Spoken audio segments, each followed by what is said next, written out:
She was 22 years old, standing in a blizzard, holding a sign for a man who had lied about everything. No coat, no money, no way home. The cold had stopped hurting, and that was when she knew she was dying. Then she heard boots. Not one set, three. And the question that came next changed her life forever. Why are you sitting in the snow? This is the story of the woman they found in the poem and the three mountain men who refused to leave her there. The snow had already buried her to the knees when Lily Ashford realized she might actually die tonight. Not from starvation, not from sickness, not from any of the dozen dangers that prowled the Montana frontier like wolves circling a weakened calf. No, she was going to die from standing still. Standing still and smiling while the warmth of Finch's Crossing Tavern poured through the greased paper windows behind her, while laughter echoed from inside, while her fingers went white and her lungs burned with cold that felt like swallowing fire. She was 22 years old. She had traveled 3 weeks by train and 3 days by stagecoach to reach this place. And now she was freezing to death as punishment for breaking glasses she never touched. Because in Elk Ridge, Montana territory in the bitter December of 1873, some people did not matter enough to bring inside. And Lily Ashford was learning that the hardest truth of the frontier was not the cold or the distance or the danger. It was this, that some men decided who deserved warmth and who did not. And if nobody stood up to say otherwise, the cold always won. Everyone deserves a place inside, but not everyone gets one. Before we go on, if you are new here, hit subscribe. I share new frontier stories every week. And drop a comment telling me where you are listening from tonight. I want to see how far Lily's story travels. And if this one grabs you, stick with me to the end, because what happens next changed everything. But to understand why Lily Ashford was standing in a blizzard holding a wooden sign that read, "Finch's Crossing, warm beds and hot whiskey," you need to go back, 3 months back, 1,000 miles east, to a cramped room in Philadelphia where a young woman with no family and no future held a letter from a stranger and decided to bet her life on a promise. The room sat on the 3rd floor of a boarding house in the factory district. The walls were damp, the wallpaper peeled in long curling strips that hung like dead skin. Wind pushed through the cracked window frame, carrying the smell of garbage and coal smoke from the alley below. Cockroaches crossed the floor when she blew out the lamp at night, and she had learned to sleep with her boots on because the sound of them scuttling across bare feet was worse than the cold. This had been Aunt Agnes's room. Agnes the seamstress, Agnes the stern but loving Agnes, who took in her dead sister's daughter without complaint and fed her on potato soup and discipline for 4 years. Agnes, who coughed through the winter of 1872 and did not stop coughing until pneumonia took her in March of 1873, leaving Lily Ashford utterly and completely alone in the world. No family, no money, no prospects. The landlady, a square-faced woman named Mrs. Hargrove, had knocked twice last week, each time colder than the last. "End of the month, Miss Ashford. No money, no room." Lily had searched for work. She tried the dress shops, the laundries, the wealthy homes looking for maids. But in Philadelphia, thousands of orphaned girls competed for dozens of positions, and Lily had no experience, no references, no one to vouch for her. She could read, write, sew a basic stitch, identify herbs by smell, and play the piano. But the piano had been sold to pay for Aunt Agnes's medicine, and the rest of those skills could not feed a girl alone in a city that did not care whether she lived or died. Then the letter came. She found the advertisement in a copy of the Philadelphia Inquirer that someone had left on a bench at the train station. A small square of text buried among notices for patent medicines and farm equipment. Respectable rancher in Montana territory seeks wife. Good home, good land, good future. Promises fair treatment. Lily tore it out. She wrote to the address listed, and Thomas Whitley wrote back. His letters were warm in a way she did not expect from a frontier man. He wrote about his ranch in the mountains, about mornings when the snow caught the sunrise and turned the whole world to gold, about the sound of the creek running through his land, about a dog named Bear who waited on the porch for him every evening. He wrote about loneliness, not with self-pity, but with a quiet honesty that made Lily's chest ache. "I have a good house," he wrote, "good land, and more than enough for 2 people. But supper alone in a quiet room, it has started to make me wonder who I am building all of this for." In his 5th letter, he wrote the words that changed her life. "I do not need a beautiful woman. I need a companion. Someone who can sit by the fire in comfortable silence without feeling the need to fill it with talk. I promise to treat you with kindness. I promise to give you a home. And I promise you will never have to be afraid. A good man keeps his word. That was what Lily believed when she read those lines. That somewhere in Montana, a good man was keeping his word waiting for her. She read that last promise over and over. She had been afraid for 4 years. Afraid of hunger, afraid of eviction, afraid of the empty future stretching out before her like an ocean with no shore.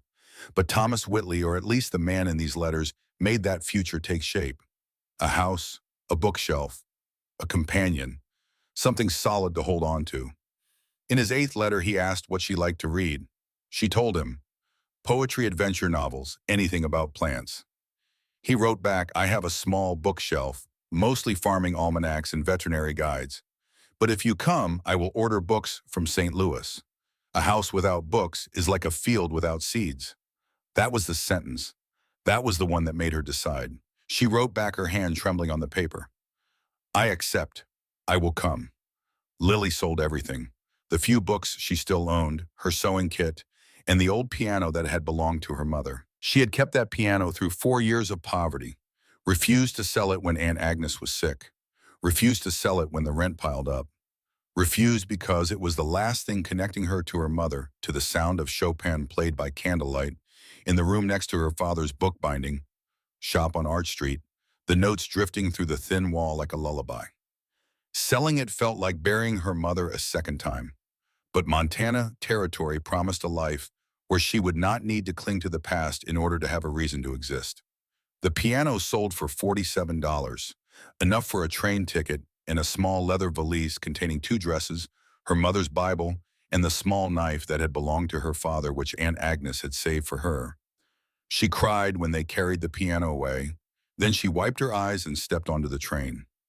The journey took 3 weeks. The train was cramped, loud, thick with the smell of coal dust and human sweat.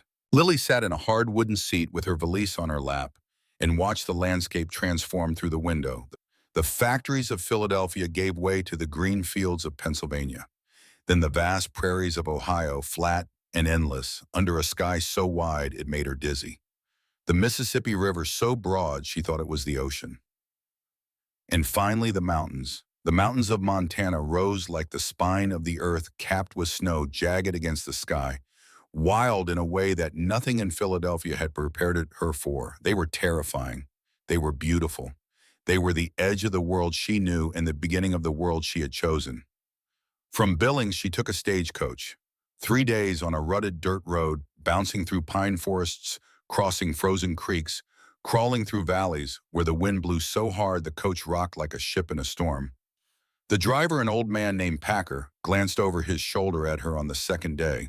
You a mail order bride? He asked. Yes. Where to? Elk Ridge, Thomas Whitley. Packer went quiet. Too quiet. For too long. Good luck, he said finally. His voice carried something Lily did not understand then, something she would remember later with a chill that had nothing to do with the weather. Lily arrived in Elk Ridge on the afternoon of October 17th, 1873.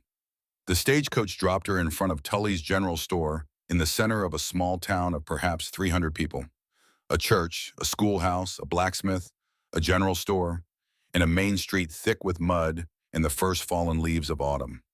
The wind carried the smell of paint and the bite of approaching winter. She stood with her valise in her hand and looked for the man who had written those letters. The man who had promised her a home, a bookshelf, a life without fear. No one came. She waited an hour. The wind grew colder. Tully, the store owner, watched her through the window and finally came outside, wiping his hands on his apron. Who are you waiting for? He asked. Thomas Whitley, she said. I am his bride. Tully looked at her for a long time. A very long time. Then he said slowly, carefully, as if each word might break something. Thomas Whitley died 2 years ago, Miss, lung fever. Winter of 71. The ground fell away beneath Lily's feet. The sky tilted. Her valise slipped from her fingers and landed in the mud, but she did not reach for it because her hands had gone numb and her mind had gone blank, and the only thought she could form was a question that echoed through the empty space where her future had been.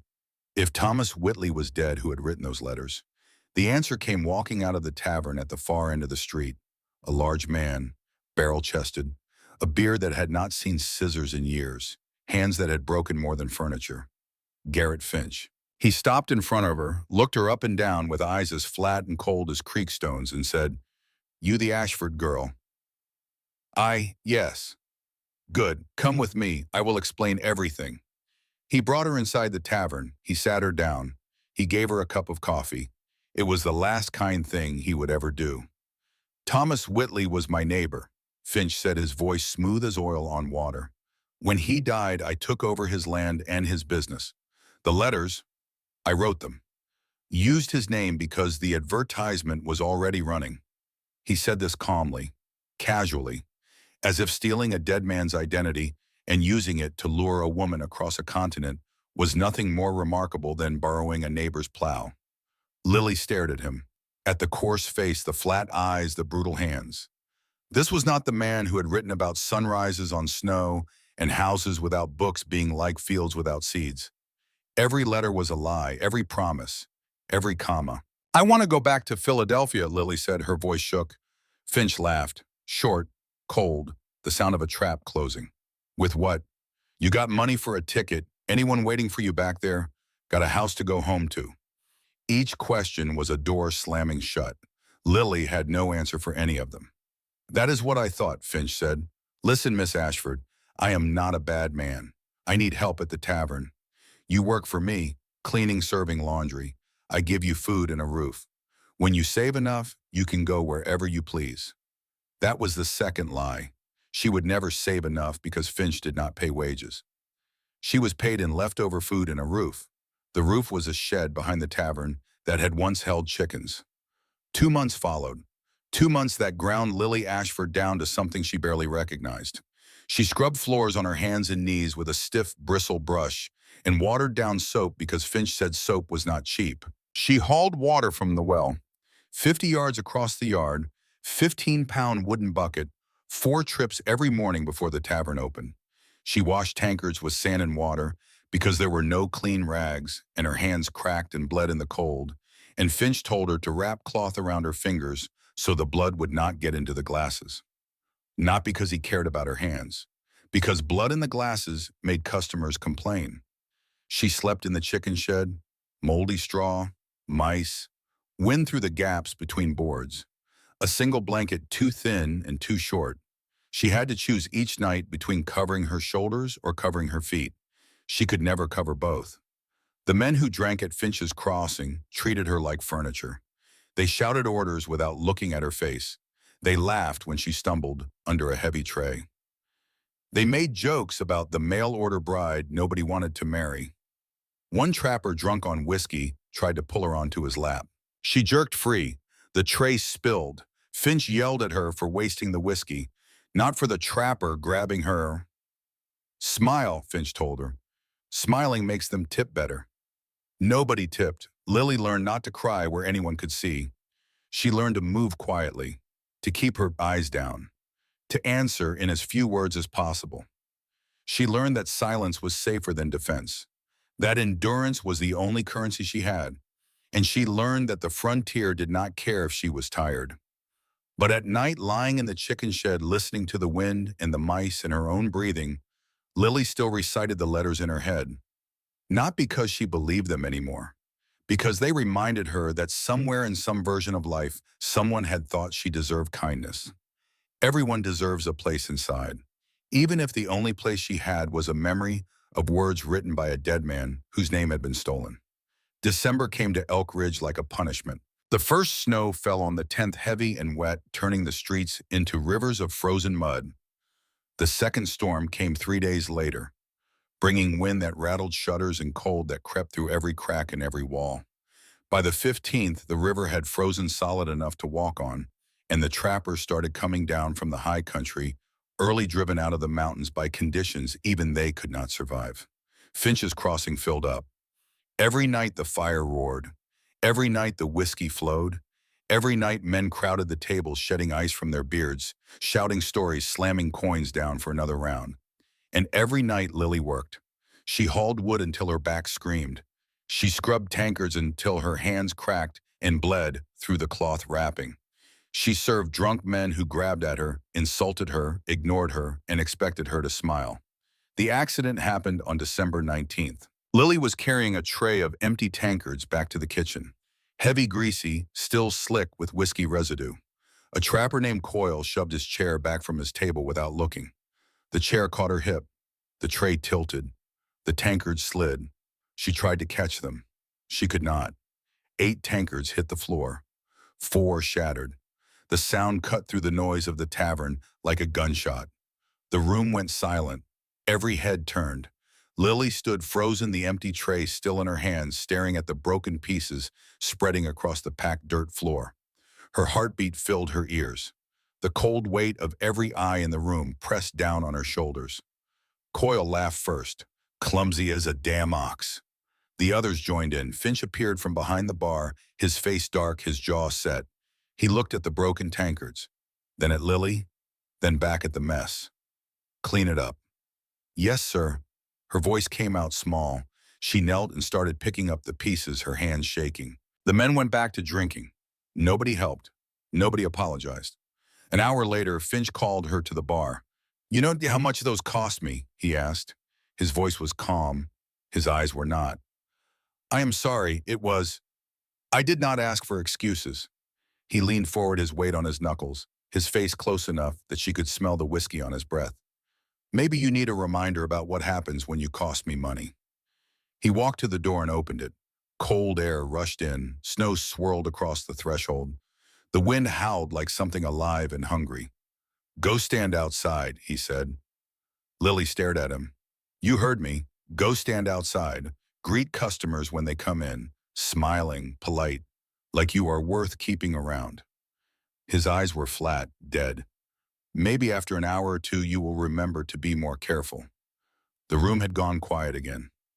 Every man was watching. Lily's throat tightened. Please, I did not mean to. Out! There was no room for argument in his voice. No room for mercy. She looked around the room. At the trappers, at the fire, at the warm glow of the lamps. Nobody met her eyes. Nobody spoke. Finch shoved a wooden sign into her hands. Hold that and smile. Then he shut the door. The wind screamed. Lily stood on the porch, the sign heavy in her hands, the snow already soaking through her thin work dress. No coat, no shawl, no gloves, just the dress and the apron and the boots with the hole in the left sole. The cold was immediate and absolute. It sank into her skin, wrapped around her bones, stole the air from her lungs. She tried to smile. Her face felt like wood. The first customer came 10 minutes later. A trapper she did not know hunched against the wind ice in his beard. He glanced at her, grunted, and went inside. The door opened. Warmth spilled out. Laughter followed. Then the door closed, and Lily was alone again. Time stopped meaning anything. She stood. She held the sign. She smiled when she remembered to. Her fingers went numb first, then her toes, then her legs. The snow piled around her boots. Her dress froze stiff. Her breath came in short, painful gasps. Inside, she could see shapes moving past the greased paper windows. She could hear voices, laughter, the clink of glasses.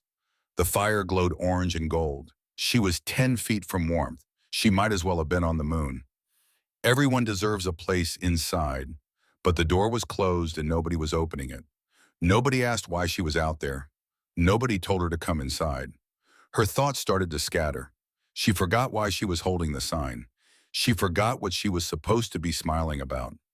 She forgot everything except the cold and the exhaustion and the weight pressing down on her chest.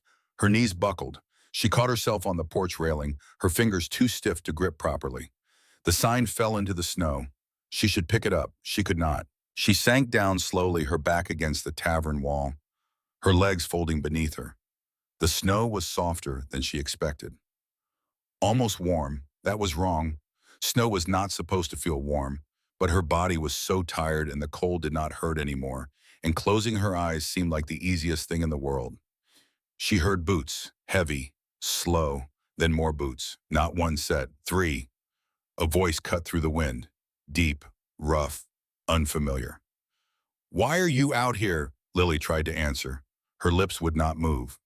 The voice came again, sharper now. Hey, look at me. She forced her eyes open.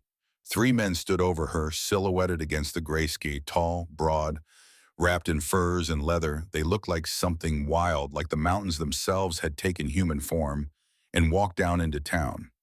The one in the center was the tallest, the widest in the shoulders, his eyes pale amber, like whiskey held up to firelight locked onto hers. "Why?" he repeated slowly. "Are you sitting in the snow?" She tried to speak. Nothing came out but a whisper. "Punishment." The man in the center went very still. The one on his left drew a sharp breath. The one on his right cursed under his breath, his jaw clenching so tight the muscles in his neck stood out like cords of rope. Then the man in the center turned and walked to the tavern door. He did not knock. He kicked it open. The door slammed against the wall. Warmth rushed out. Noise stopped. Every head turned. Three men stepped inside, snow falling from their furs, their boots leaving wet prints on the packed dirt floor. They filled the doorway, and then they filled the room. The one in the center was taller than anyone else in the tavern, wider in the shoulders, and he moved with the kind of confidence that came from surviving things most men did not. The one on his left entered quietly, his eyes sweeping the room in a single calculating pass. The one on the right blocked the doorway, his arms crossed, his expression no longer smiling. The Hawthorne brothers had come down from the mountains. Finch looked up from behind the bar, irritation flickering across his face. "Door friend, we are trying to keep the heat in." The man in the center ignored him. His eyes swept the room, the fire, the tables, the warm bodies crowded together. Then he turned and pointed back toward the porch. "There is a woman outside," he said, his voice carrying to every corner of the room, "half frozen, sitting in the snow." Finch shrugged. "She is working." "Working?" The second brother stepped forward. His voice was quieter but colder. "What kind of work involves freezing to death?" Finch's jaw tightened. "That is between me and her. She broke my property. She is paying for it." The youngest brother spoke from the doorway, his voice usually warm and full of laughter, cut like a blade. "Paying for it with her life." Silence stretched across the room. Then the eldest brother, without breaking eye contact with Finch, reached into his coat and pulled out a leather pouch. He upended it on the bar. Coins spilled across the wood, silver, gold, more money than most men in the room would see in a year. "That," the eldest said, "covers whatever she broke and whatever you think she owes you. Now bring her inside." "Or what?" Finch asked. The eldest smiled. It was not friendly. "Or I start asking every trapper in this room if they want to keep drinking in a place that leaves women outside to freeze. See how long your warm beds and hot whiskey last when word gets around that Garrett Finch kills his workers for sport." The second brother added, his voice measured and precise. "And that word will spread. Every trapper here tonight will tell this story at every trading post, every camp, every tavern, from here to the Canadian border." The youngest nodded from the doorway. "With your name in it." The room erupted. "That true, Finch? You left her out there? How long she been outside?" Finch's face went red. "This is my business. And this," the eldest cut through the noise like a blade through rope, "is your reputation." Finch yielded. He crossed the room, shoved the door open, and grabbed Lily by the arm. She barely felt it. He dragged her inside, her legs too weak to support her weight, and dropped her near the fire. She collapsed onto the floor. The three brothers knelt around her. The eldest pulled the scarf from his own neck and wrapped it around hers, his hands surprisingly gentle for their size. The second checked her pulse, his warm fingers pressing against her ice-cold wrist. The youngest shrugged out of his heavy bearskin coat and draped it over. It was warm. It smelled like pine and smoke and mountain air. "Can you hear me?" the eldest asked. Lily nodded. "Good. Stay awake." Someone handed over a cup of coffee. The eldest held it to her lips. She drank. The heat burned all the way down, but it was the best thing she had ever tasted. Slowly, the second brother murmured, "Not too fast." She drank until the cup was empty. The room was still watching. Nobody was laughing now, nobody was drinking. The fire crackled, the wind howled outside, and Lily, wrapped in a stranger's coat, sitting by a fire she had been denied for hours, began to cry. Not loud, not desperate, just quiet, exhausted tears that she could not stop. Tears that came from a place so deep inside her she did not know it existed until it broke open. Nobody told her to stop. The eldest sat beside her, silent, his presence solid and real. The second positioned himself between her and the rest of the room, his back forming a wall that shielded her from staring eyes. The youngest stood facing outward, arms crossed his stance, saying clearly, anyone who looks at her goes through me first. After a long moment, the eldest spoke. What is your name? Lily, she whispered. I am Caleb. This is Levi. This is Joe. Hawthorne brothers. She had heard the name. Everyone in Montana Territory had heard the name. The Hawthorne brothers ran trap lines farther north than anyone else dared. They survived winters that killed other men. They traded furs worth fortunes and disappeared back into the wilderness before anyone could follow. They were legends, stories told by firelight, and three of them were kneeling beside her on a tavern floor. Why? Her voice cracked. Why did you help me? Caleb looked at her for a long moment. Then he looked at the room at Finch, at the trappers, at the fire. Because nobody deserves that. He paused. Everyone deserves a place inside, even strangers, even women left in the snow. And then Levi, the quiet one, the one with the gentle eyes, said something that changed the temperature of the room more than any fire could. Because our mother was once where you are. Caleb's eyes cut to his brother, sharp. This was not something he had planned to share. But Levi had said it, and Lily had heard it, and the words hung in the air between them like breath in the cold. Their mother, Sarah Hawthorne, a mail-order bride who came to Montana on a promise and found a prison instead. A woman lured to the territory by a man who needed free labor and knew that a girl with no family, no money, and no way home was the perfect victim. Until a man named Ezra Hawthorne found her, freed her, married her, and loved her until the day he died. A good man who kept his word. Lily looked at the three faces surrounding her. Hard faces carved by wind and cold and years of solitude. But beneath the hardness, she saw something she recognized: three children who had lost their parents.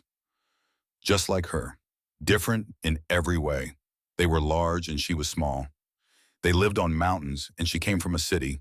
They had each other and she had no one. But the same in the deepest place, the wound of losing everything. They were not just rescuing her. They were rescuing the ghost of their mother. Caleb stood. There is a boarding house 2 streets over.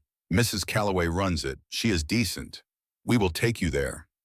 I do not have money, Lily said. We do, Caleb answered. I cannot accept. You can, and you will. His voice was firm but not hard. The voice of a man who had learned that keeping promises was not about volume. It was about certainty. She looked at these 3 strangers who had kicked down a door, thrown a fortune on a bar, and stood between her and a room full of men. All for someone they did not know. Why? She whispered. Caleb's expression softened, just slightly, just enough. Because somebody should have done it sooner. They lifted her, Caleb on one side, Joe on the other. Between 2 men who each stood more than a foot taller than her, Lily walked or was carried out of Finch's Crossing Tavern and into the blizzard down 2 snow-covered streets to a house with real glass windows and a front door painted blue. Faded blue, but still blue. Ruth Calloway opened the door, silver hair pinned tight, eyes that looked like they had seen through every lie ever told. She wore a wool dress the color of dried sage and an apron that had once been white. Her gaze moved from Caleb to Lily and stopped. Caleb Hawthorne, she said. Her voice was smoke and gravel. Did not expect to see you boys before spring. Plans changed, Mrs. Calloway. I can see that. Her eyes stayed on Lily. What happened to the girl, Garrett Finch? Something cold flickered behind Ruth's eyes. Left her outside in the snow for hours. Ruth's jaw tightened. She stepped back and pulled the door wide. Get her inside. Because Ruth Calloway believed what Ezra Hawthorne had once taught his sons: everyone deserves a place inside. The warmth hit Lily like a wave. The boarding house smelled like bread and wood smoke and lavender soap. A fire burned in a stone hearth. The floor was actual wood, not packed dirt, and someone had laid down rugs. Ruth pointed to a chair near the fire. Sit her down. I will get blankets. Lily sank into the cushion. The first real cushion she had sat on in 2 months. Something inside her cracked open. She began to shake. Not from cold, from something deeper. Ruth returned with quilts. Thick, heavy, smelling of cedar. She draped them around Lily's shoulders, her movements brisk but not unkind. Can you feel your fingers? Lily tried to flex them. Pain shot through her hands. She gasped. Good, Ruth said. Means they are waking up. Hurts like hell, but it is good. Caleb crouched beside the chair. I need to check your feet. They removed her boots carefully. The stockings were frozen solid, stuck to her skin. When Caleb peeled them away, Lily bit down hard on her lip to keep from crying out. Her feet were white, bloodless. The toes on her left foot had gone gray. Levi drew a sharp breath. Joe cursed softly. Ruth leaned over Caleb's shoulder and sucked in air through her teeth. That is bad. It is not good, Caleb agreed. We have to warm them slowly or you lose the toes. 3 basins of water, each slightly warmer than the last. The pain was instant and excruciating. Lily's vision went white. She gripped the arms of the chair, her breath coming in short, desperate gasps. Tears streamed down her face. I know, Caleb said quietly. I know, but you have to stay still. Levi took her hand, his large palm wrapped completely around her small, trembling fingers and held on. He did not say anything. He did not need to. Joe stood behind the chair, his hand resting lightly on her shoulder. Present, steady, saying without words, we are here. Gradually, slowly, color began to return. Pink, then red, then something closer to normal. The gray faded. Winter always ends, even in toes that have gone gray, even when the cold feels permanent.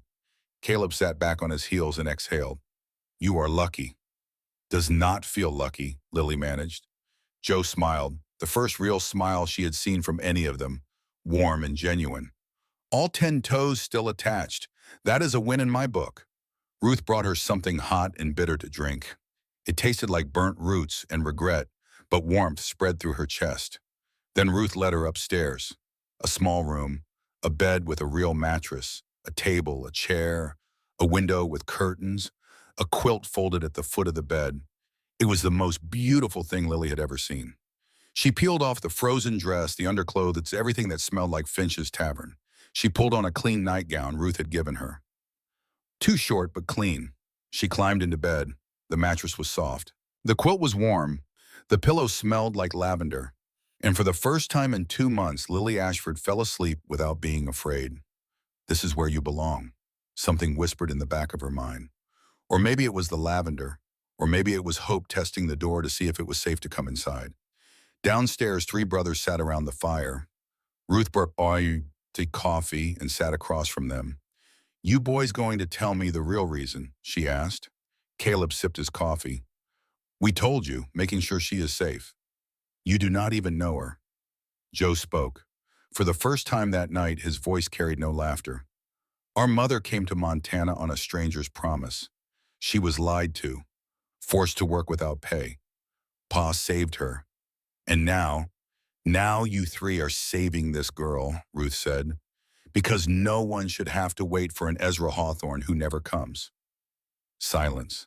Then Caleb, because I have been that cold, that alone, and nobody stopped. Ruth looked at him. She saw the 15-year-old boy who lost his father, the 18-year-old sent up into the mountains, the 34-year-old man who carried his grief like a scar he could not see but always felt. That girl is stronger than she knows, Ruth said, but strong does not mean healed. You boys understand that. We understand, Caleb said. Joe set down his cup. We will not hurt her, Mrs. Calloway. Ruth looked at him, the youngest, the one who feared being left behind, the one who loved by making people laugh. I know, Joe, but sometimes hurt does not need anyone to cause it. Sometimes it just comes when a person starts to hope. 3 brothers sat in silence, watching the fire burn low, thinking about cold and cruelty and the thin line between surviving and truly living.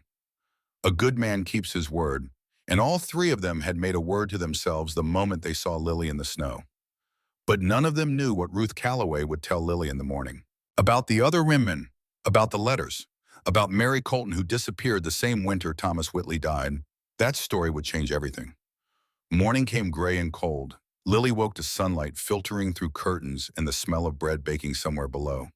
For one disorienting moment, she did not know where she was. The ceiling was wood, not the rotting planks of the chicken shed. The bed was soft. The quilt was warm. Nothing smelled like whiskey or smoke or shame. Then she remembered the tavern, the snow.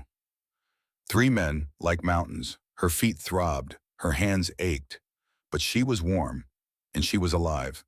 A knock at the door. You decent, Ruth's voice, smoke and gravel. Yes. The door opened. Ruth came in carrying a tray. Bread, butter, eggs, coffee. She set it on the table without ceremony. Figured you would be hungry. Lily stared at the food. More food on one tray than Finch had given her in any 3 days combined. This is too much. It is breakfast. Eat. Lily ate. The bread was warm, the eggs were fresh, and the coffee was strong enough to wake the dead. She devoured every crumb. Ruth watched with the kind of satisfaction that only someone who had fed a great many hungry people could manage. Better? Yes. Thank you. Good. Now let us get you dressed. Ruth opened a trunk in the corner and pulled out a dress. Simple. Dark blue. Practical. Belonged to my daughter. She moved to Denver 3 years ago. Married. Had a baby. Does not need frontier clothes anymore. The dress fit. A little loose in the waist, a little tight across the shoulders, but it was whole and clean and did not smell like anything except cedar and soap. Ruth also gave her stockings, a shawl, and a pair of boots that were only slightly too big. Lily caught her reflection in the small mirror above the washstand. She barely recognized herself. Her hair was a mess, her face was pale, but her eyes looked different, less empty. You think you are going to sit around doing nothing, Ruth said, crossing her arms. I need help with laundry, cooking, cleaning rooms. You are strong, you are capable, and I pay fair. A good woman pays what the work is worth, Ruth believed, same as a good man keeps his word. $4 a week plus room and board. $4. More money than Lily had seen in any single month at Finch's Tavern. That is too much, she said quietly. Ruth turned, spatula still in hand, from clearing the tray. That is what the work is worth. You going to argue with me about fair pay? No, ma'am. Good. Then we understand each other. You start tomorrow. Today you rest. Let your feet heal. While Lily rested, Caleb walked back to Front Street. He found Finch's Tavern smaller and daylight meaner. He pushed open the door and set a handwritten bill of sale on the bar. Every debt Lily supposedly owed, paid in full. She does not work here anymore, Caleb said. She does not owe you anything. And if you go near her, if you threaten her, if you so much as say her name in a way I do not like, I will come back. And next time I will not be polite. A good man keeps his word, and Caleb Hawthorne had never broken one. Finch crumpled the paper and threw it on the floor. Girl was not worth the trouble anyway. Caleb's hand shot out, grabbed Finch by the front of his shirt, and slammed him back against the bar. Bottles rattled. She is worth more than you will ever be, Caleb said quietly, and every man in this town knows it now. Finch nodded, fear flickering in his eyes. Caleb let go, turned toward the door. You cannot save everyone, Hawthorne, Finch called after him. Caleb stopped, looked back. I am not trying to save everyone, just her. Then he left. The days that followed settled into something Lily had never experienced before. Routine without fear. Elk Ridge in January of 1874 was a town that lived by fire. Every chimney poured gray smoke without pause. Wood was the real currency. Anyone with enough firewood to last the winter was rich. Anyone without was dead. Caleb understood this by instinct. Every morning before sunrise, he was in the yard behind Calloway House with an axe in his hand, splitting logs. Lily watched him through the kitchen window, a cup of coffee warming her palms, her breath fogging the glass. She had never seen anyone work the way Caleb worked. He used a double-bit axe for the large rounds, a single bit for the smaller pieces. He set each log on a chopping block, an old stump cut flat across the top, and positioned it at hip height. Then he lifted the axe overhead and let it fall, using gravity and weight more than brute strength, the blade following the grain of the wood, so the log split clean with a single stroke. The sound of it was sharp in the cold air, a crack that echoed off the buildings and scattered the crows from the roof of the stable. The smell of pine sap rose with each split, rich and alive, the smell of something growing even in the dead of winter. Shavings flew and stuck to his shirt, his hair, his beard. He split 20 rounds every morning, enough to keep Ruth's fireplace burning all day.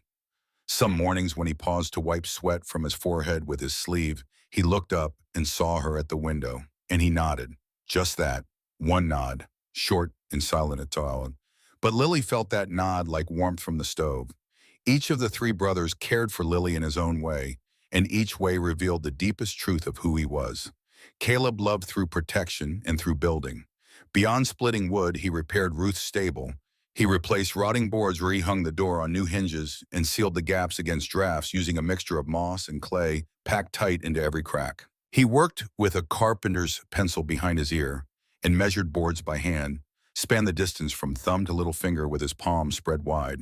He cut mortise and tenon joints without nails, the old technique his father Ezra had taught all three sons. The joints held tighter than nails in wet wood and lasted longer.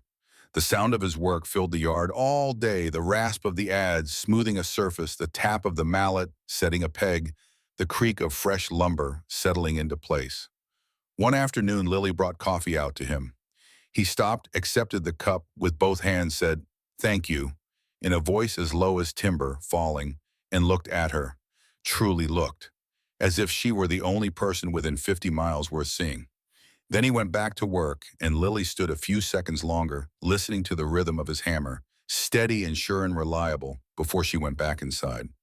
Levi loved through understanding and through books. On the third day, he appeared in her doorway carrying 3 volumes, a collection of poetry, a novel about a family traveling west, a farmer's almanac.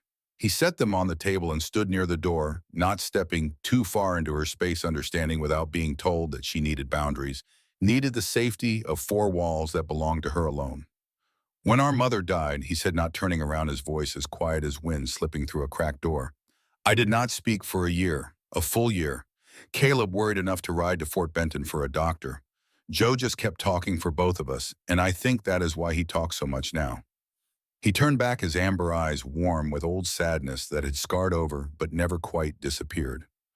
"Books were the only thing that kept me sane, while everything else was too painful to touch. Real people, real memories, real feelings. Books gave me somewhere to exist without having to feel, until I was strong enough to come back to feeling." Lily opened the poetry book after he left. One page was gently dog-eared, a poem about a home the author had never found but never stopped searching for. She read it 3 times. Days later, she sat by the fire reading the novel. Levi sat in the chair opposite reading his own book. Neither spoke. Neither needed to. Occasionally, Lily looked up and found Levi watching her, but he did not watch the way Caleb watched, intense and focused like iron being heated in the forge. And he did not watch the way Joe watched, bright and warm like sunlight on snow. Levi watched the way he read slowly, carefully, with the patience of someone who knew the best chapters usually came at the end. "Levi," she asked once when he had been looking too long and forgotten to look away. He blinked. "What? What are you looking at?" He was quiet for a moment.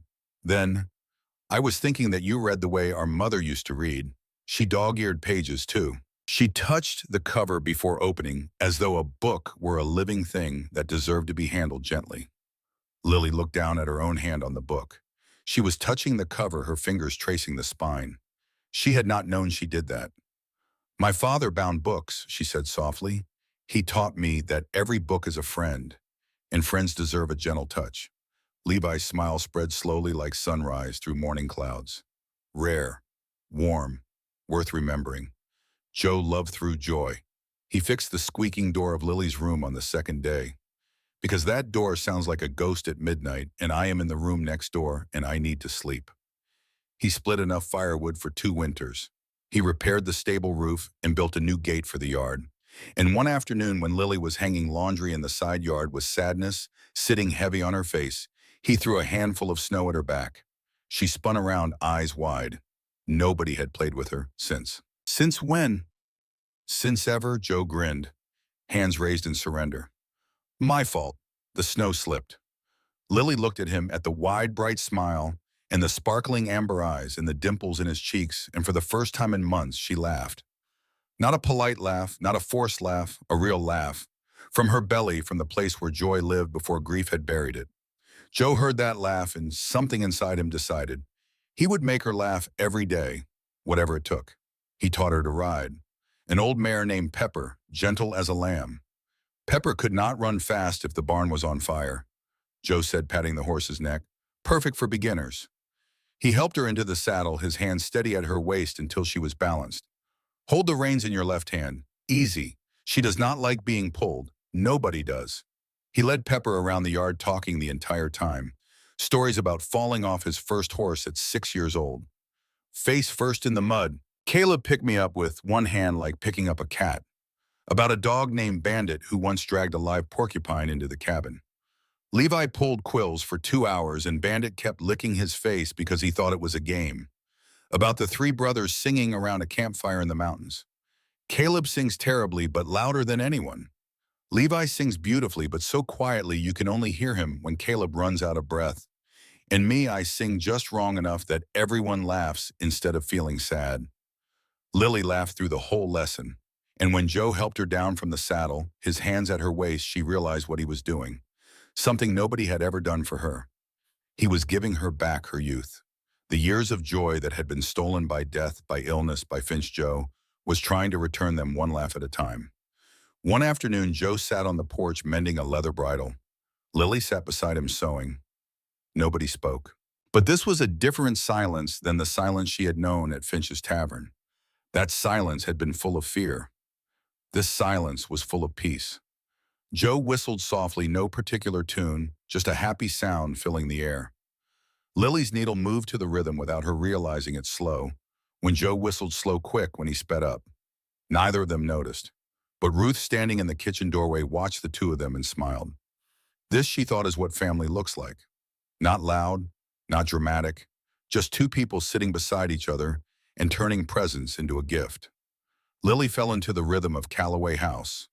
She woke before dawn, helped Ruth with breakfast, cleaned rooms, did laundry, prepared supper. The work was endless, but it was hers. She was not working to avoid punishment. She was working because it mattered. This is where you belong, she thought each morning when she came downstairs and smelled coffee brewing and heard Ruth muttering at the stove. Not a mansion, not a palace, a boarding house kitchen with copper pots and dried herbs, and a woman who compared beans to gossip. Laundry days were Monday and Thursday. She hauled water from the well, heated it on the cast iron cook stove, and poured it into the big oak wash tub in the yard. Ruth made her own soap from saved grease and wood ash lye soap that bit the skin, but cleaned like nothing else. Lily scrubbed by hand, wrung the fabric through the wringer, 2 wooden rollers turned by a crank, and hung everything on the line. In Montana, winter clothes froze stiff within an hour, so she brought them inside to finish drying on ropes strung across the kitchen, filling the room with steam and the smell of damp wool. Ruth taught her to cook on the cast iron stove, how to control the heat by adding small sticks to raise it and opening the flue to lower it. Ruth said, "A cast iron stove is a living creature. You have to learn its moods. When it is hungry, when it is full, when it is angry, like a man but less trouble." The secret to bread was the sourdough starter Ruth had kept alive for more than 10 years, feeding it daily with flour and water. She called it Mildred. Mildred is older than me and complains less. Baking time was 45 minutes at 3-second hand heat, which meant Ruth checked the oven by sticking her hand inside and counting to 3. If she pulled out before 3, too hot. If she could hold longer, not hot enough. Salt first, pepper second, Ruth said one morning while teaching Lily to season soup. And never turn your back on a pot of beans. Beans betray you, silent until they boil over, and by then it is too late. Like gossip. Lily laughed. First time she had heard anyone compare beans to gossip. "You are laughing," Ruth said without turning from the stove. "Good. A kitchen needs laughter. Finch's place had no laughter, only shouting. That is the difference between a place where people live and a place where people survive." The other boarders began to talk to her. Willa Bridger, the school teacher, lent books and told stories about her students. "Tommy Farrow brought a frog to class today. It jumped into my hair. I screamed. Tommy cried. The frog disappeared. Still have not found the frog." Taggart, one of the miners, taught Lily to play poker using dried beans instead of money. Ruth's rules, she says money and gambling under her roof are 2 things that do not share a table. Beans are fine. Mrs. Pardee, the widowed seamstress, showed her how to hem a dress properly, how to cut fabric along the grain, how to lay a pattern to waste nothing. Fabric on the frontier is not cheap, child.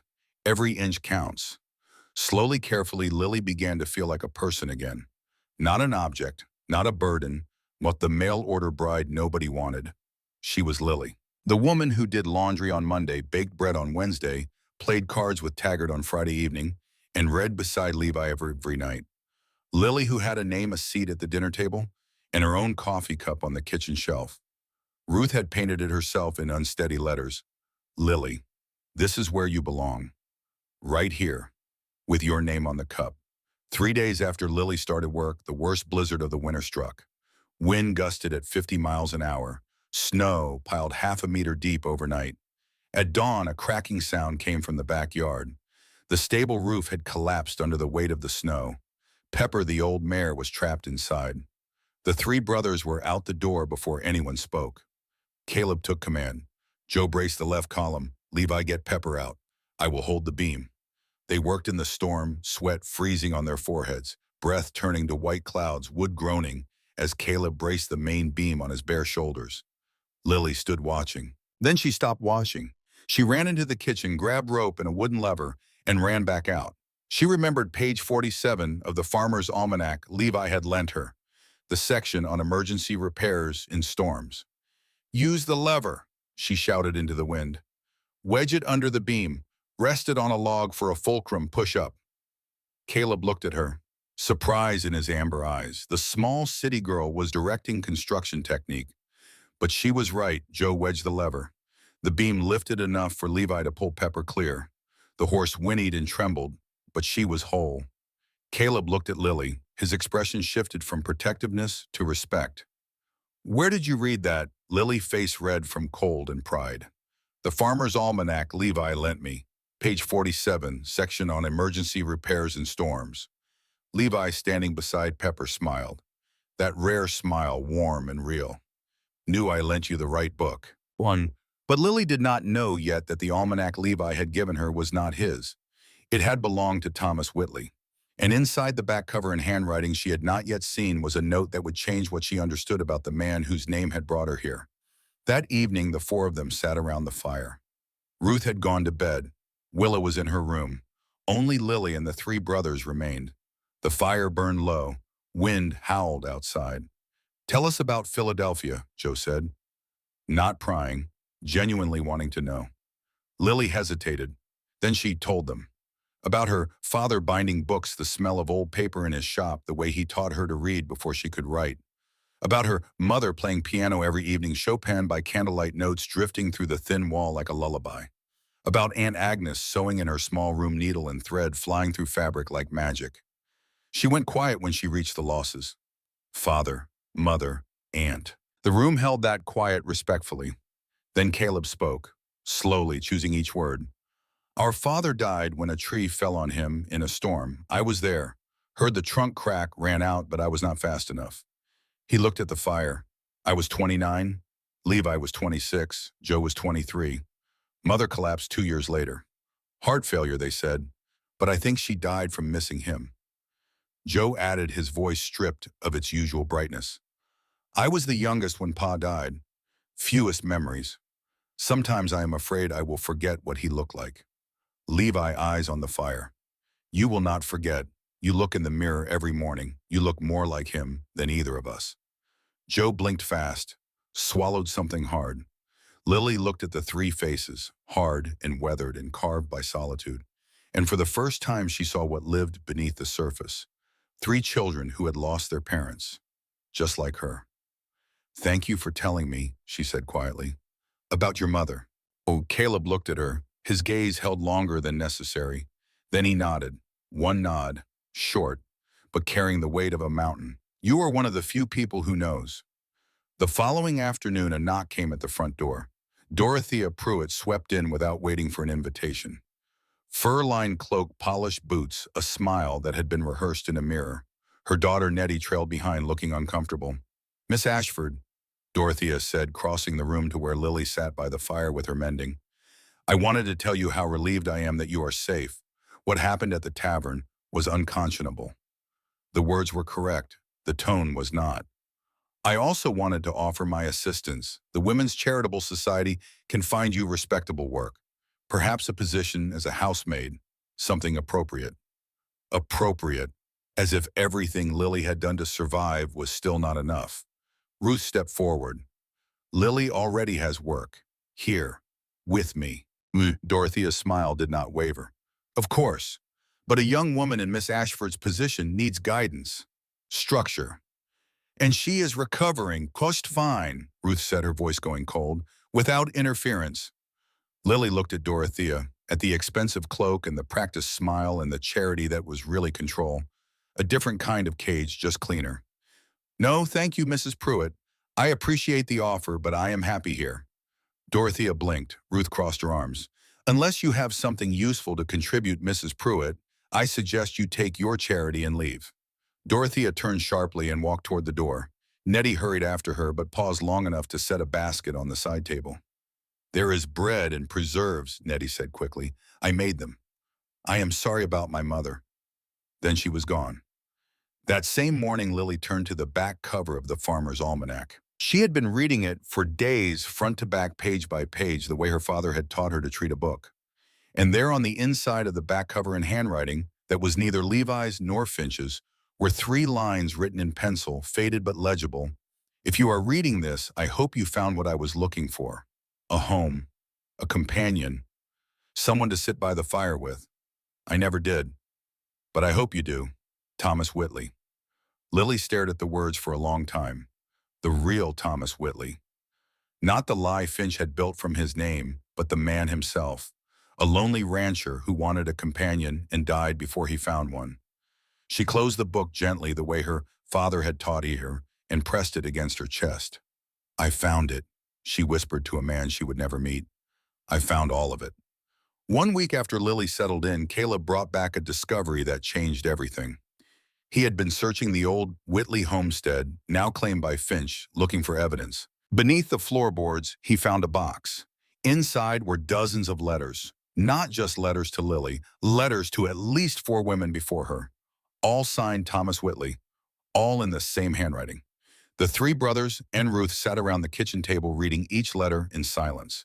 Levi compared the handwriting to Finch's invoices from the tavern. The same slant, the same curling Y, the same high-cross T, a perfect match. Joe counted. 4 women before Lily. 5 lives bent and broken by the same lie. Lily held the letters in her hands and felt the weight of every name she did not yet know but would never forget. Then Levi found it.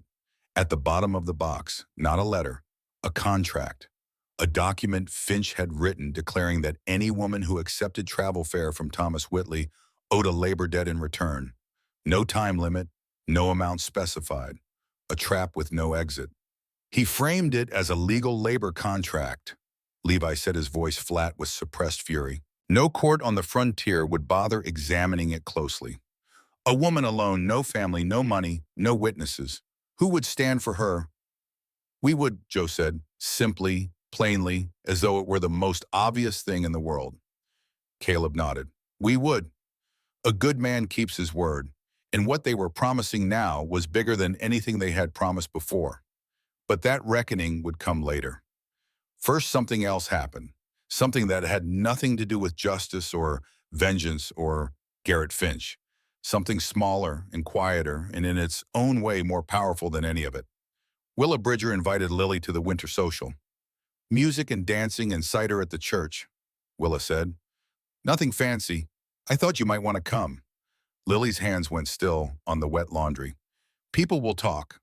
Willa's expression softened. They are already talking. You might as well give them something beautiful to look at. Mrs. Pardee lent her a dress. Dark green, wool long sleeves, high collar, wooden buttons down the front. Simple but well made. The dress of a working woman, not a ball gown, but clean and lovely in the way that simplicity sometimes outshines extravagance. Mrs. Pardee took in the waist and hemmed the skirt. You are shorter than my daughter, but height does not determine dignity.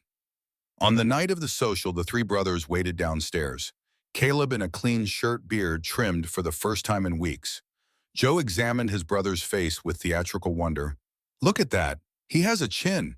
I forgot he had a chin. Caleb stared. Joe, nice chin, brother. You should shave more often. Joe? Fine, fine. Levi had tied his hair back with a leather thong and wore his cleanest white shirt, looking younger and less like a mountain man and more like a school teacher. Joe had spent half an hour combing his hair and rubbing bear grease through it for shine. Ruth sniffed. Ezra Hawthorne's boys using bear fat to pretty up for a dance. Your mother would spin in her grave. Joe grinned. She would be proud. I smell wonderful. Ruth sniffed again. You smell like a bear. Lily came down the stairs slowly. Each step she heard her boots on wood, heard her own heartbeat. The green dress was more beautiful than anything she had worn since her mother was alive. Willa had helped pin her hair up with an ivory clip that Nettie Pruitt had slipped to her in secret. Ruth's shawl lay across her shoulders. It was my mother's, warmest thing I own. The three brothers looked up. Caleb went completely still. His amber eyes locked onto her, and something changed in his expression. Not surprise. He knew she was beautiful. This was recognition. She was not just beautiful, she was luminous. Like firelight in a dark winter room, not because the flame was dazzling, but because it was warm and real and it kept everything around it alive. Levi nodded gently. His eyes softened in a way Lily felt like an invisible hand touching her cheek. Joe whistled long and low. Miss Ashford, the whole town just went speechless. Then quieter only for her, you look beautiful, Lily. Inside, the church pews had been pushed against the walls and stacked in corners. Lanterns hung from the rafters, tin cans punched with holes casting patterns of light that danced on the walls when drafts blew through the open door. The floor had been waxed with beeswax. A miner played fiddle slightly off rhythm, but with great enthusiasm, and Tully's wife played the church piano perfectly on rhythm, but with no enthusiasm at all. Together they balanced each other. When Lily walked in, the conversation faltered. Heads turned, whispers started. She felt every eye in the room pressed down on her like snow on a roof. She wanted to turn back. She wanted to run, but behind her stood three shapes solid and broad and unmovable. Willa appeared, bright and smiling, and linked her arm through Lily's. There you are. Come on. Dorothea Pruitt arrived later wearing a dress that cost more than every other woman's clothing in the room combined. She made a pointed comment about Lily being comfortable in public. Caleb stepped between them.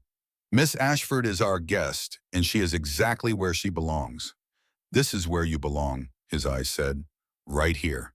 Levi nodded. Joe smiled sweetly with cold eyes. Mrs. Pruitt should get back to enjoying her own evening. Dorothea retreated. Nettie glanced at Lily with admiration before following her mother. Then the music started. A waltz. Joe offered his hand first. Dance, eyes sparkling. He led her onto the floor, his hand light and respectful at her waist, guiding her through the steps while talking the entire time. If you step on my foot, I will pretend it is part of the dance. Lily laughed, forgot her fear, and began to feel the music. Then Levi. He did not speak, just extended his hand. The song was slower, softer. Levi danced the way he did everything quietly, steadily. No jokes, no words, only presence and eyes that said, you are safe. Then Caleb. The last song, a slow waltz. He stood in front of her without speaking. He held out his hand. Large, scarred, calloused. She placed hers inside it. Small, soft, swallowed whole. He was stiff at first, jaw tight, shoulders tense. But gradually as she looked up at him, cornflower blue meeting amber, something loosened. He breathed. His shoulders dropped. And they moved together. Not perfectly, but truly. Thank you, she whispered. For what? For making me feel like I belong here. His hand was still on her waist. He did not move it. You do belong. You always did. You just needed someone to remind you. They walked home through quiet streets, snow falling softly, muffling their footsteps. The three brothers around her, the church music fading behind them. Lamplight glowing in windows they passed. And for the first time in her life, Lily Ashford felt something she could not quite name. Hope, maybe, or possibility, or the beginning of something that felt like it might last. Winter always ends. She was beginning to believe it. But while Lily danced and laughed and felt the first warmth of belonging, Cyrus Webb sat in the back corner of Finch's empty tavern, a glass of whiskey in one hand and a plan in the other. And Garrett Finch, bruised but not broken, was listening. What they were planning would threaten everything Lily had only just begun to build. The morning after the social, Ruth was waiting in the kitchen with a face like a closed door. Lily came downstairs with her hair still down and the warm feeling of the waltz still living somewhere behind her ribs. She saw Ruth's expression and the warmth died. Ruth set down the coffee pot with a deliberate heaviness that said this was not going to be a conversation about bread or laundry. "Sit down," Ruth said. Lily sat. "There is talk in town about you and the Hawthorne brothers, the ugly kind." Ruth's jaw was tight. "People are saying you are using them, that you are trying to trap them, that they are wasting their time and money on a woman who is not worth it." The words landed like stones dropped into still water. Each one sent a ripple through Lily's chest, through the fragile new things she had been building inside herself. Taught herself for weeks, the quiet belief that maybe she mattered, that maybe she deserved to be here, that maybe the world contained people who were kind without wanting something in return. "Who is saying it?" Lily asked. Her voice was steady, but her hands were shaking beneath the table. "Does it matter? Gossip does not need a name to spread." Ruth sighed. "Dorothea Pruitt has been talking. So has Finch. And Cyrus Webb has been making noise about the Hawthorne brothers going soft." Webb was the worst kind. He did not spread rumors directly. He asked questions. "Don't you boys think it is strange, 3 Hawthorne brothers staying in town for one girl? What do you reckon she has got that keeps 3 men dancing?" Questions were more dangerous than statements because questions let the listener fill in their own answers. And the answers people invented were always uglier than anything Webb could have said outright. Lily felt the old shame crawling back, wrapping around her chest like chains. The same shame she thought she had left behind at Finch's tavern. She had believed she was past it. She was wrong. The shame had only been sleeping, waiting for someone to wake it. Caleb came through the back door, snow on his shoulders, saw their faces and stopped. "What happened?" Ruth told him everything. When she finished, his expression turned to stone. "Where is Webb?" "Do not," Ruth said. "You go after him now, it only makes things worse." "It is already worse." Lily stood up. She stood up slowly, not because she was weak, because she was weighing every word before she spoke.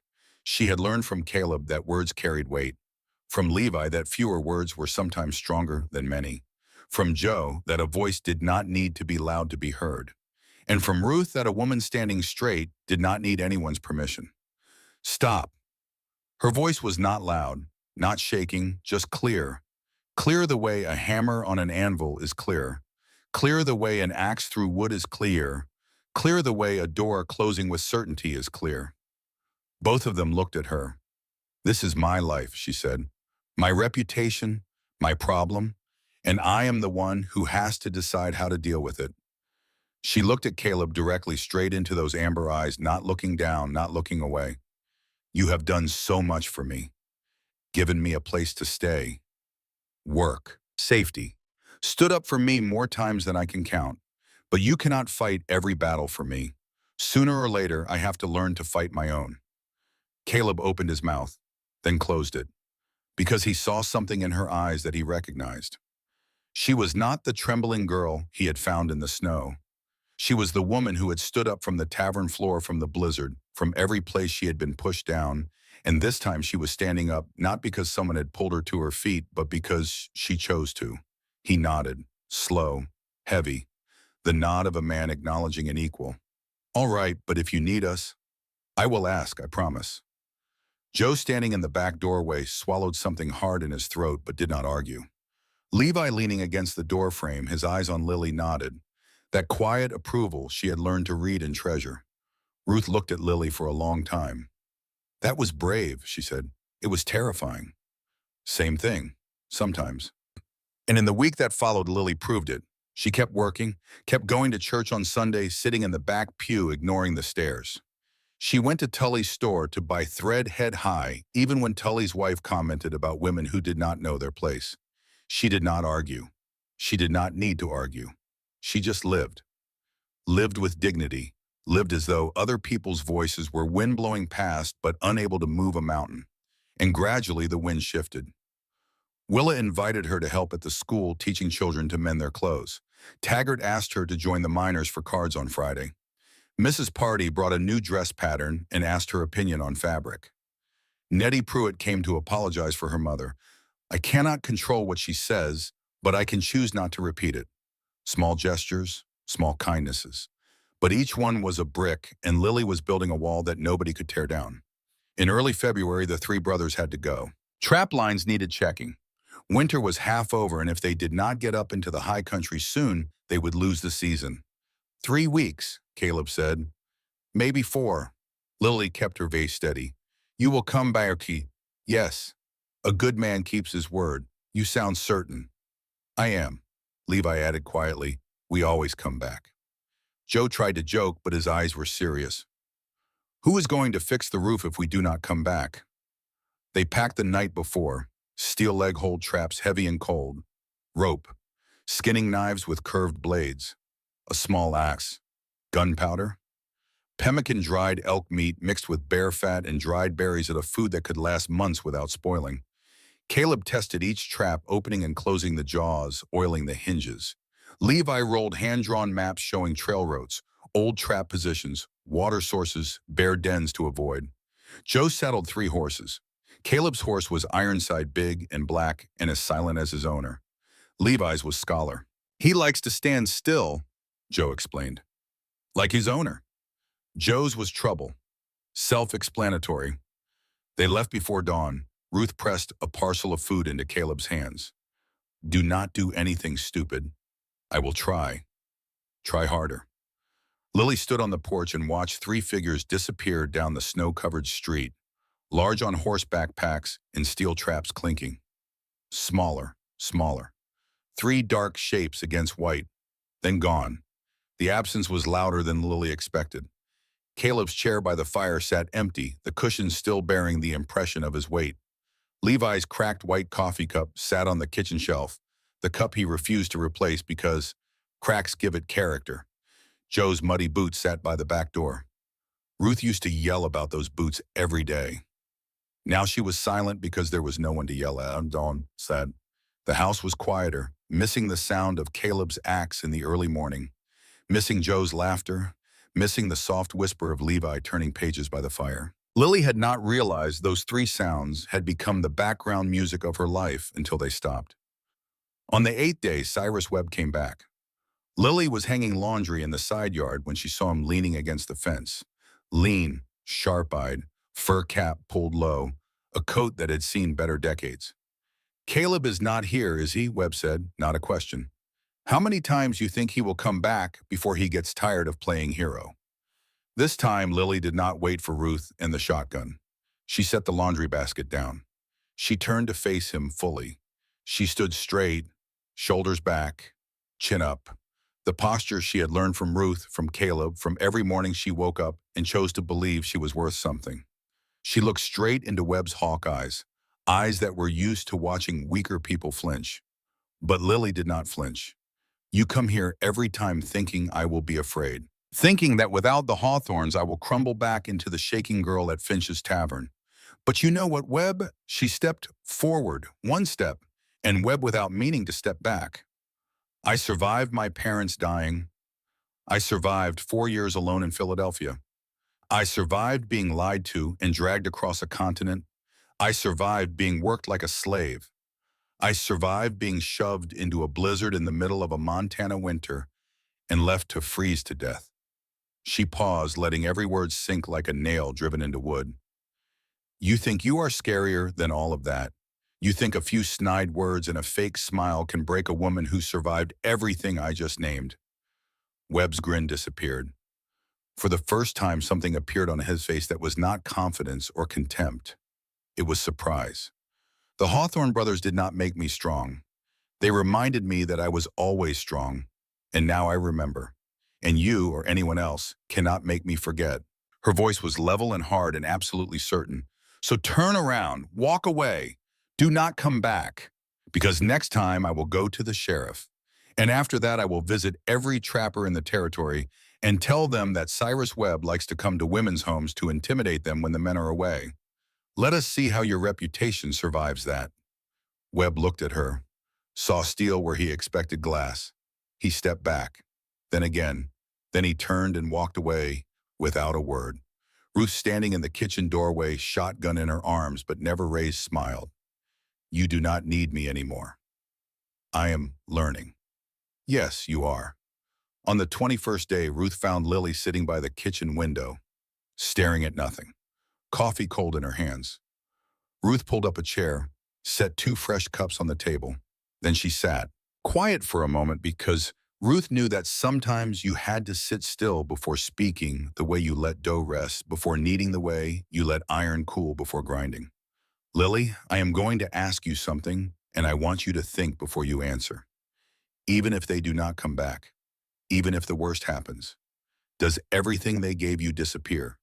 Do you go back to being the person you were when they found you? Silence. You are stronger now. You have work, a home, people who care about you, not just those three. Willa, Taggart, Mrs. Pardee, Nettie. And though I do not say it often, all of that exists whether the Hawthorns are here or not. They helped you get here, but you are the one who stayed. You are the one who woke up every morning and chose to believe you were worth something. That is not because of Caleb, not because of Levi, not because of Joe. That is because of you. Ruth placed her hand on the table near Lily's, not touching. Ruth was not the hand-holding type, but close. That is yours, Lily. Nobody takes it away. Not Finch, not Webb, not Gossip, not Winter. Nobody. Lily cried, not from sadness, from something breaking open inside her. The belief that she was not enough without someone else. That thing broke, and what spilled out was relief. I do not want to lose them, she said, her voice cracking. I know, but even if you do, you will not lose yourself. Not anymore.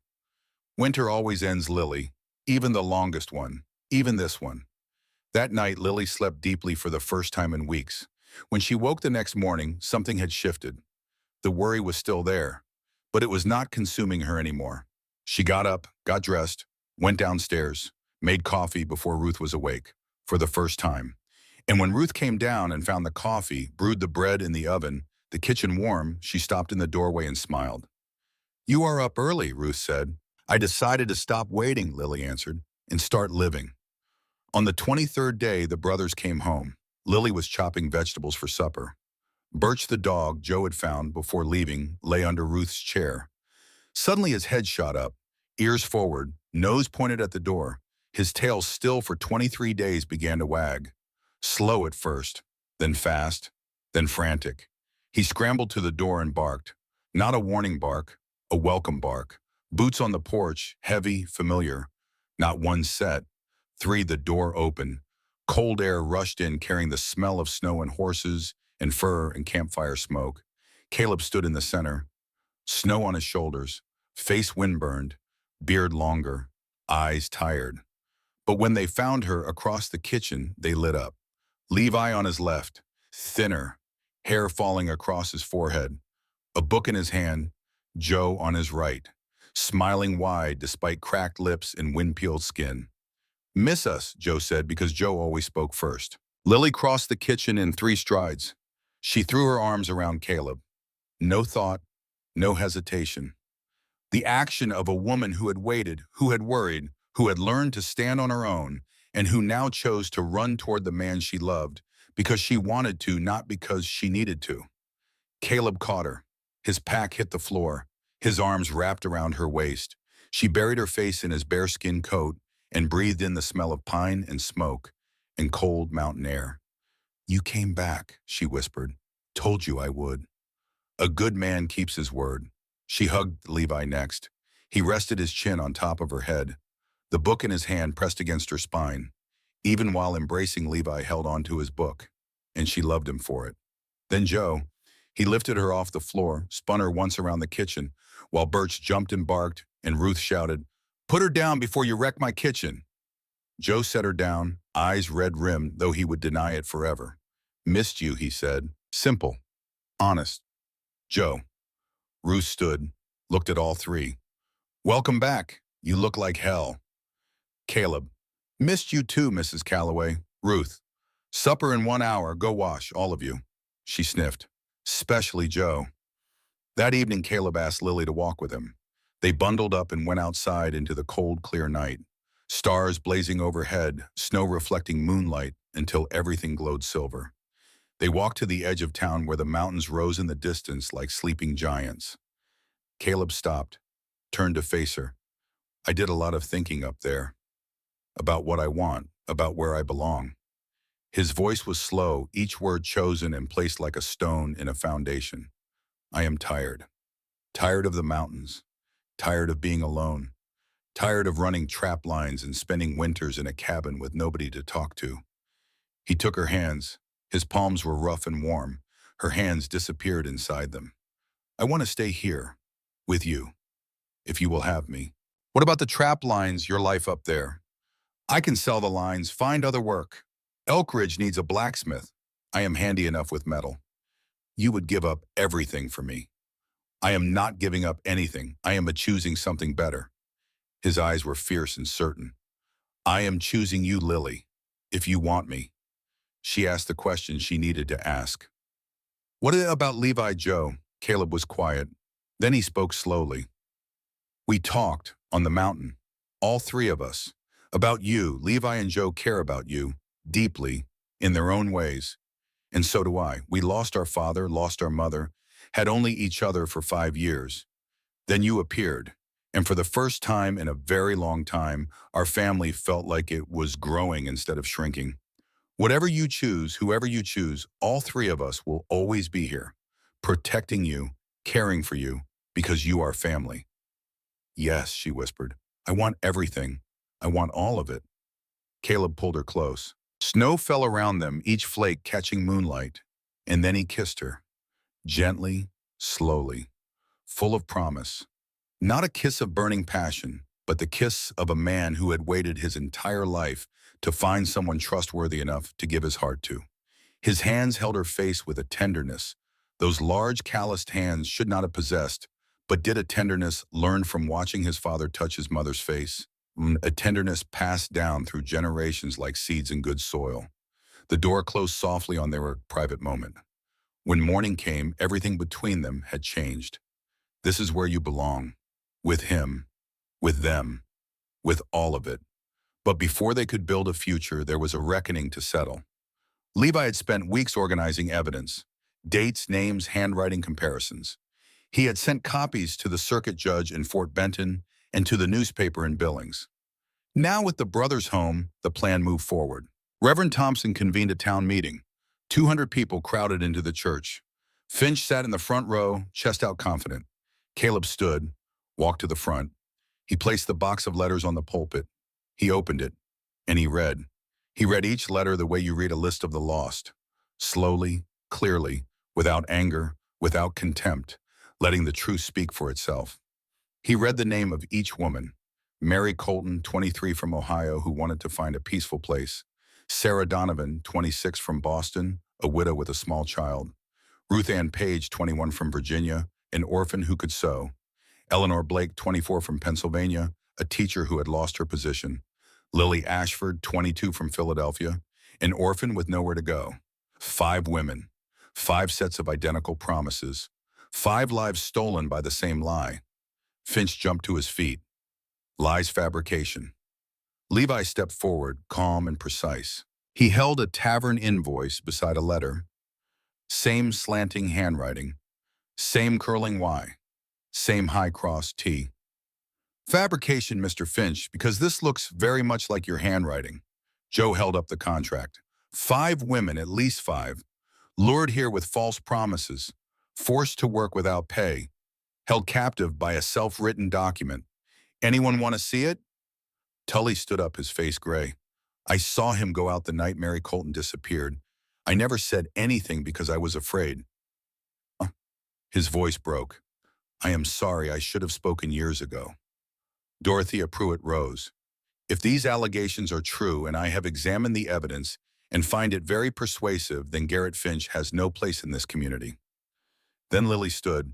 She walked into the center aisle, small, smaller than any man in the room.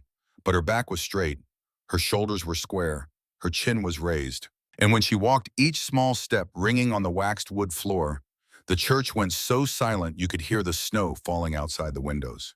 She stood before the pulpit, not on it. She stood in front of it, level with the community, because she was not speaking from above or below. She was speaking as a human being. When I came to Elk Ridge, I had nothing. No family, no money, no way home.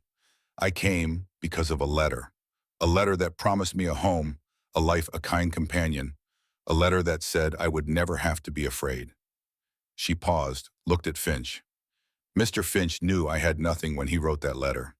He chose me because I had nothing, because a girl with no family, no money, no one to protect her was the easiest prey, the perfect victim. For 2 months, he made me believe I was not worth more than a dirty floor to scrub, not worth more than a chicken shed to sleep in, not worth more than leftover food that other men did not finish. He told me to smile because smiling made them tip better. Nobody tipped. And he told me to smile not because of tips, but because he liked watching me try to smile when I wanted to cry. Tears ran down her cheeks, but her voice did not waver. But you were wrong, Mr. Finch. I am worth more than that. Every woman you lured here was worth more than that. Mary Colton was worth more. Sarah Donovan was worth more. Ruth Ann Page was worth more. Eleanor Blake was worth more, and I am worth more. She looked across the room. Every face. I am standing here today not for revenge. I do not want him to suffer. I want him to stop. I am standing here because no one should ever go through what I went through. No one else. Not ever again. Because everyone deserves a place inside. Everyone deserves to be seen. Everyone deserves a chair by the fire. The room erupted in applause, not polite applause. Applause from the gut. Ruth in the back row pressed her apron to her eyes. Taggart next to her, eyes red. Willa wept without hiding it. Nettie Pruitt held her mother's hand, and Dorothea, for the first time in the history of Elk Ridge, held her daughter's hand back. The three Hawthorne brothers stood behind Lily. Not in front, not beside, behind. Because today, she did not need anyone standing between her and the world. She stood for herself. The circuit judge arrived 2 weeks later. Garrett Finch was charged with fraud, coerced labor, and suspected involvement in the disappearance of Mary Colton. The tavern was shut down, assets were seized. Finch was escorted to Fort Benton for trial.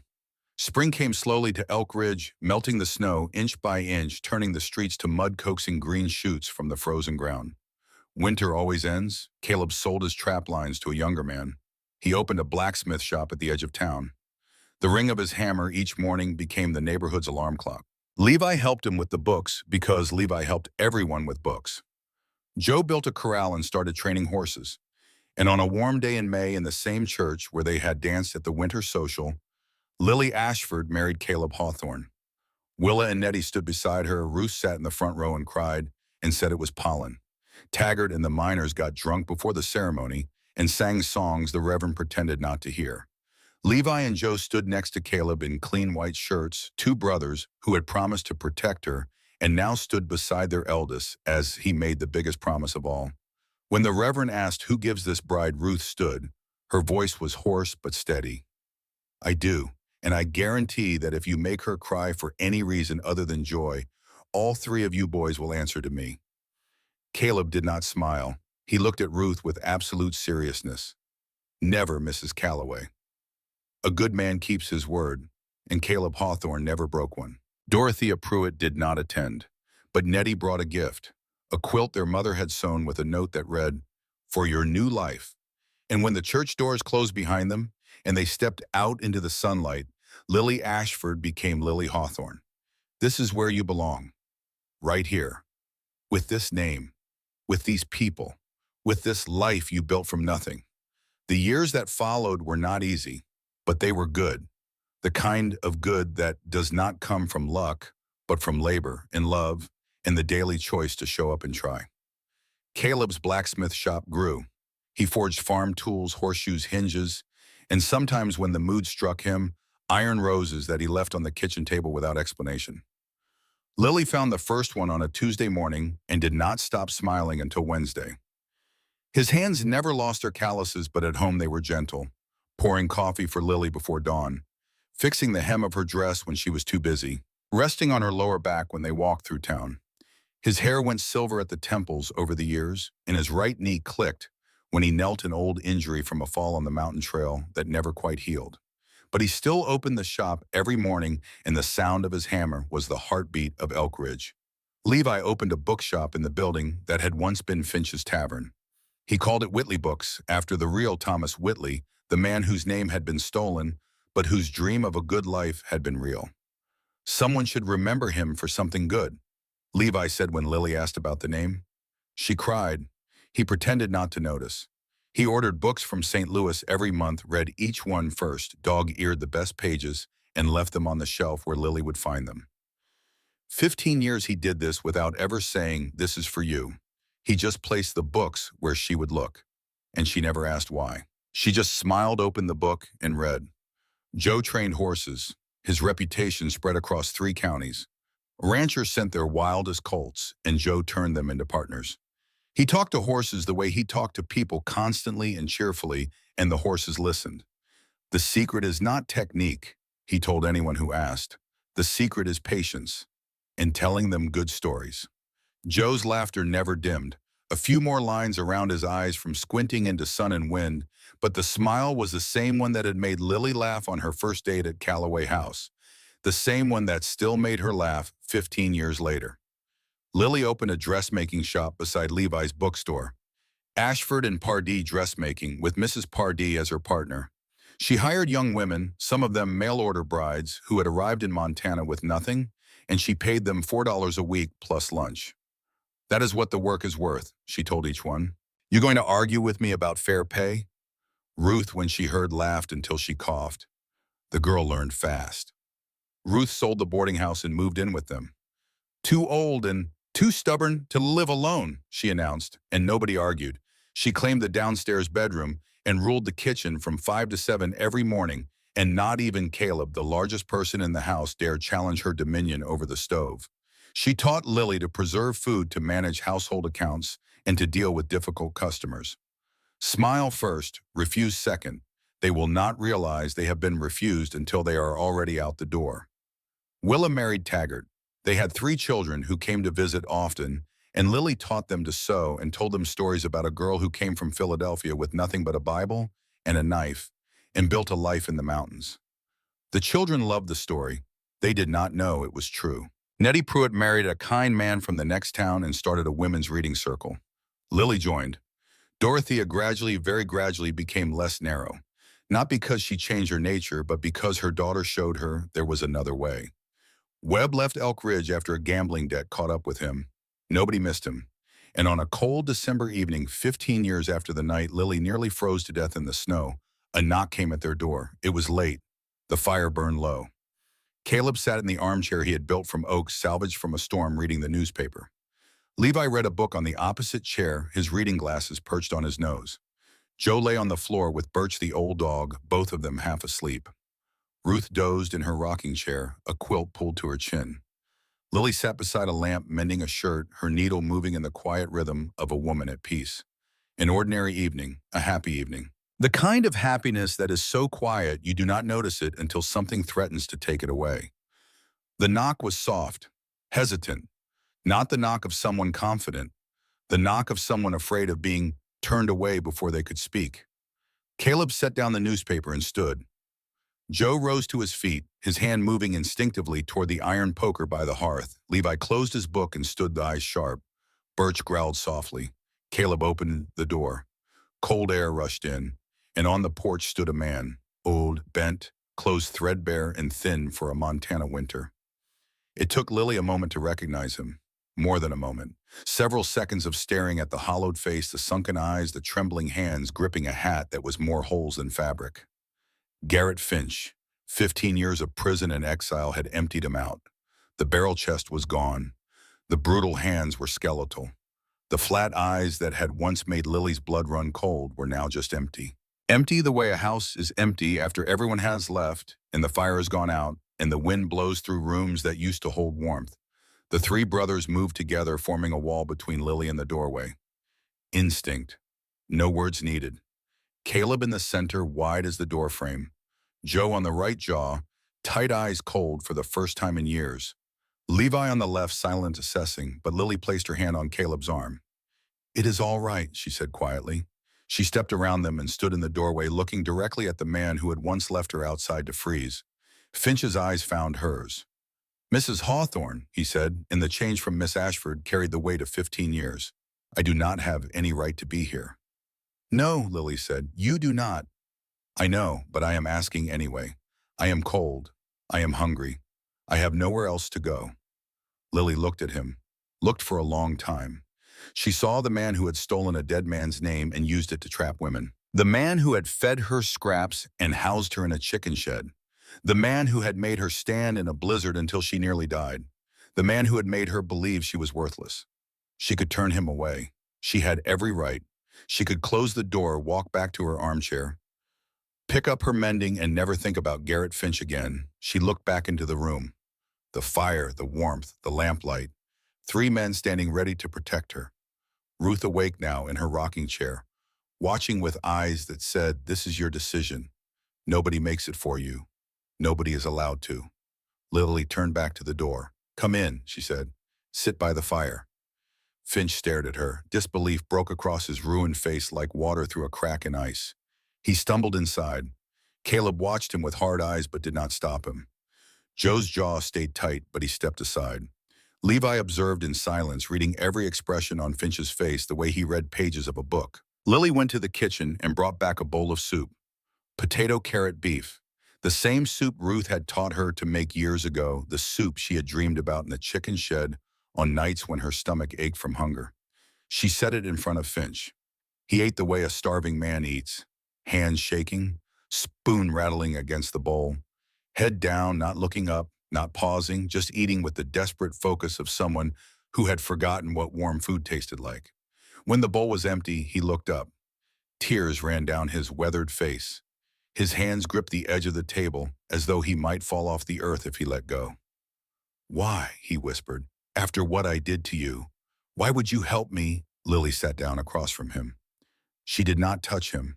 She did not comfort him. But she looked at him with eyes that had seen the worst of what he was and had still chosen to open the door. "Because someone once helped me when I had nothing," she said. "When I was freezing and broken and ready to give up. He did not ask if I deserved it. He just did it." She looked at Caleb standing in the doorway, at Levi beside him, at Joe by the hearth. 3 men who had changed her life with a single question asked in a blizzard, "Why are you sitting in the snow?" "They taught me that everyone deserves a place inside," she continued. "Everyone deserves warmth, dignity, a second chance." She looked back at Finch. "Even you." Finch broke down, sobbing into his hands, the sound of a man confronting everything he had been and everything he had lost because of it. Lily did not forgive him. She did not say the words. Forgiveness was not what this moment required. What it required was something harder and simpler, the decision not to become the thing that had hurt her. The decision to choose warmth over cold, mercy over justice, an open door over a closed one. She gave him the meal, a warm place to sit, and directions to the church where Reverend Thompson helped travelers find shelter. When Finch left, stumbling into the cold night, Caleb came to stand beside Lily at the door. "You did not have to do that," he said. "I know, but I wanted to." "Why?" Lily looked at him, at this man who had kicked down a tavern door and thrown gold on a bar and wrapped his scarf around a freezing stranger's neck. At this man who had built a house with his own hands and a blacksmith shop with his own sweat and a life with his own stubborn refusal to give up on people. "Because you taught me that cruelty does not have to breed more cruelty, that we can choose to be better, even when it is hard." Caleb pulled her close. Joe came and placed his hand on her shoulder, warm, steady. Levi nodded from across the room. That quiet approval she had treasured from the very first day and would treasure until the very last. Ruth from her rocking chair said nothing, but she was smiling. The kind of smile she would deny if anyone mentioned it. "Pollen," she would say. "December pollen." They stood together in the doorway watching the snowfall, feeling the warmth of the fire at their backs and the weight of the life they had built together. A life made not from grand gestures, but from daily choices. To show up, to work hard, to be kind, to keep promises, to open doors. Lily thought about the girl she had been 15 years ago, cold, broken, invisible, standing in the snow outside a tavern, holding a sign for a man who had stolen her future. And she thought about the woman she had become, strong, loved, whole, standing in the doorway of a house built by hands that loved her, surrounded by people who saw her held by a life she had earned with every day she chose to keep going. The journey between those two people had been long and painful and full of moments when she wanted to give up. But she had not given up, because someone had stopped. Someone had seen her. Three men had cared enough to ask a question in a blizzard that changed everything. "Why are you sitting in the snow?" Caleb closed the door against the cold.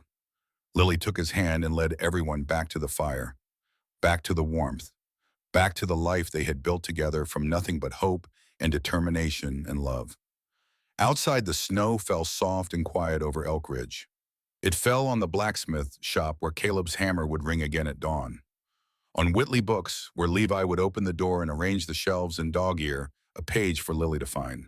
On the corral where Joe would whistle and trouble would come trotting and the morning would smell like hay and cold air and possibility. Inside, Lily Hawthorne was finally home. She still remembered stepping off that stagecoach into nothing. Remembered Packer's voice saying good luck. Remembered Tully saying Thomas Whitley was dead. Remembered Finch's flat eyes in the chicken shed in the cold. She remembered all of it because she chose to remember. Not to suffer, but to never forget the road she had walked so that she would always know if she survived. All of that, she could survive anything. 15 years later, standing in the doorway of the house he built with his own hands, watching the snow fall on the mountains that had become her home, she thought that was the day my life began. Not the day she arrived in Elk Ridge, not the day Caleb kicked down the door, not the wedding day or the first morning in the new house. The day her life began was the day she stood up from the tavern floor, from the snow, from every place she had been pushed down, and chose to believe she was worth more. Because she had learned the most important lesson of all, the one that saved her life and shaped everything that came after. Everyone deserves a place inside. Everyone deserves to be seen. Everyone deserves a chair by the fire. And no one not ever deserves to be forgotten in the cold. Winter always ends, and the woman who survives it gets to choose what spring looks like. This is where you belong. It always was. If this story touched you tonight, hit that subscribe button. I share new frontier stories every week. Drop a comment and tell me which moment stayed with you the longest. And come back next week for a new tale of mountains and courage and the kind of love that is built by hand one day at a time.